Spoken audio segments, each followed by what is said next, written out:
high point, not only of the church year, but of all of human existence, is the resurrection of Jesus from death, the event in which death is overcome. All the ways in which we experience death and the death at the end of our earthly life is transformed into an opportunity for life eternal for us. Over these weeks of Lent, as you would expect, I've been reflecting on this reality as we prepare for Easter.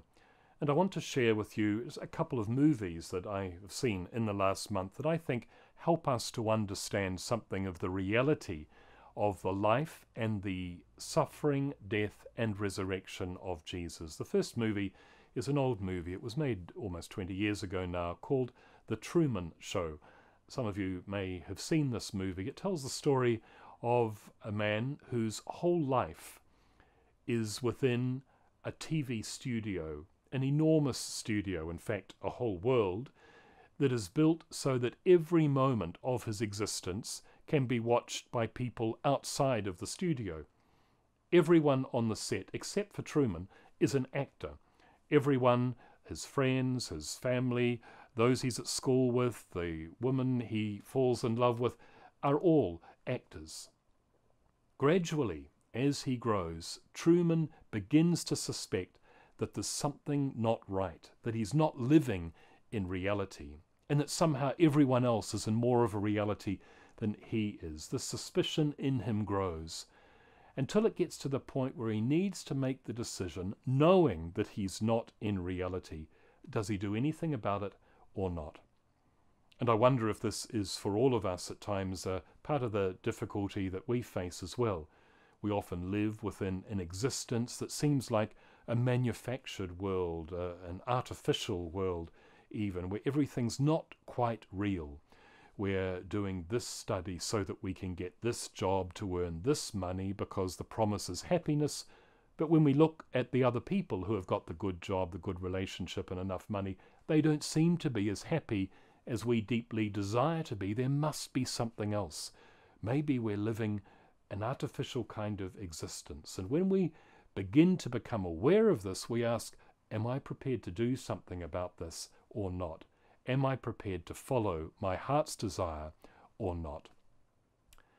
The second movie that I saw a few weeks ago is one that has arrived in theatres over these weeks, called Risen. I went along to this movie, to be honest, not expecting too much. I've seen a number of movies about the passion, the suffering, the death and the resurrection of Jesus. And all of them seem to focus on the event of the passion and the suffering and the death.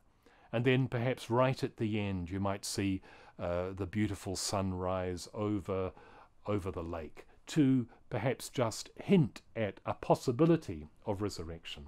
Well, this film, Risen, is very different, because the whole film really wrestles with the reality of the resurrection of Jesus. What does this mean?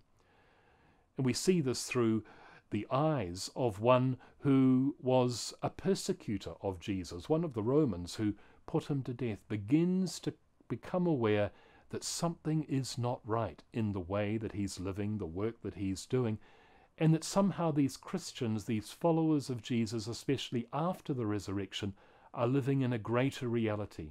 And he gradually becomes aware of this and has to decide, do I do something about this or not? So there are two films. I encourage you to see both of them, The Truman Show and Risen. But most of all, the purpose isn't that we just watch good movies. It's that somehow this Easter, when we celebrate this feast that we have celebrated so many times before, that can be reduced to simply a secular celebration or a vacation or a family gathering, let's really ask the Lord to help us to experience, in the midst of our own fantasy, the beauty of a reality that satisfies all of our desires and which is available to us now. This is the true meaning of the life, the death, and the resurrection of Jesus.